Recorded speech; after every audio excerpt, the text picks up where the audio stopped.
अस्सलाम वालेकुम। मैं हूं doctor Hafsa Haider, homeo physician. आज का हमारा जो टॉपिक है वो सिंपल बुखार के बारे में है।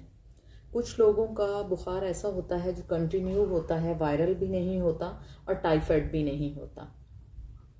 तो वो लोग काफ़ी कंफ्यूज होते हैं कि हम लोगों को ये वायरल बुखार भी नहीं है और टाइफाइड भी नहीं है, मगर फिर भी कंटिन्यूसली बीमार हम रहते हैं। ऐसा नहीं होता कि रोज़ाना ही बुखार होता है, मगर ये है कि सम टाइम उन्हें बुखार होता ही रहता है। कभी 1 महीने बाद, कभी 10 दिनों बाद, कभी 15 दिनों बाद, और वो पीरियोडिक नहीं होता। एक पहले मैंने वीडियो बनाई थी, वो पीरियोडिक था, यानी एक ख़ास टाइम पीरियड पर आना, जैसे रात का बुखार ख़ास टाइम पीरियड पे आना, या एक दिन के बाद बुखार ख़ास पीरियड पर आना। मगर ये वो बुखार होता है जो कंटिन्यूसली आपको आता है।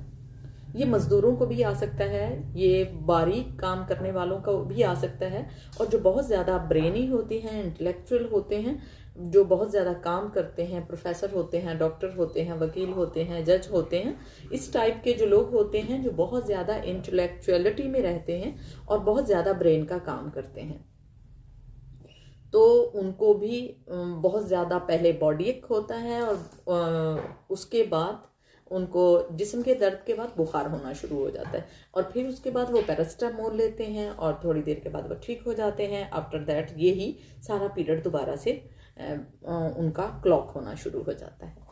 तो उसके लिए होम्योपैथी में एक बहुत अच्छा ट्रीटमेंट है, आप ये ज़रूर करवाइएगा। मेडिसिन बताने से पहले मैं आपको बताऊं कि ये होता क्यों है। ये होता है जब आपके WBC बढ़ जाते हैं तो उसकी वजह से आपको कंटिन्यूसली बीमार आप रहना शुरू हो जाते हैं। जब भी आप अपना CBC करवाएंगे तो आपको अंदाज़ा हो जाएगा। अगर आपको WBC बढ़े हुए हैं, जितने रिकमेंडेड हैं उससे ज़्यादा हैं, तो आपके अंदर इन्फ्लामेशन एंड एलर्जी की कोई कैफियत है, या किसी चीज़ से आप एलर्जिक हैं और उसकी वजह से आपको बुखार आता रहता है। तो उसके लिए होम्योपैथी की जो दवा है उसका नाम है पायरोजेनम 200 और सल्फर 200। सल्फर भी एलर्जी में जो लोग जानते हैं उनको अच्छे से पता है कि सल्फर बहुत ही अच्छी एक दवा है अगर आपको एलर्जी है। पायरोजेनम अगर आपके अंदर पस फॉर्मेशन तक, स्वेलिंग के बाद जो एक स्टेज आता है पस फॉर्मेशन होता है,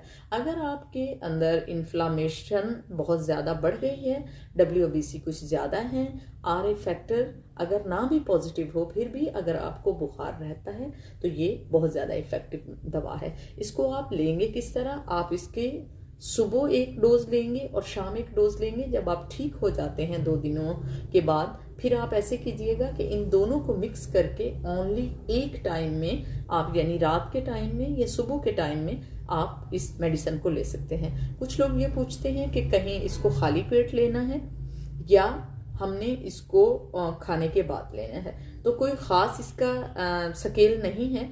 अगर आपने खाना ज़्यादा नहीं खाया हुआ तो आप यकीनन इसको ले सकते हैं। पायरोजेनम के लिए ये है कि बहुत ज़्यादा खाली पेट जो है अगर ना भी आप लें तो कोई ज़्यादा दिक्कत की बात नहीं है।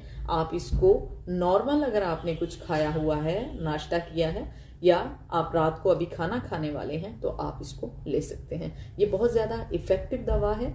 आप अपने करीबी किसी भी मुस्तनिद डॉक्टर जो DHMS है या BHMS है उसके पास जा सकते हैं और आप उससे अपना कंटिन्यूसली जो बुखार है, जो मुसलसल बुखार रहता है, उसके बारे में बात कर सकते हैं। या आप आयत होमियो और हिजामा सेंटर पर आप तशरीफ़ लाएं, इंशाल्लाह आपका इलाज मुमकिन है। अल्लाह।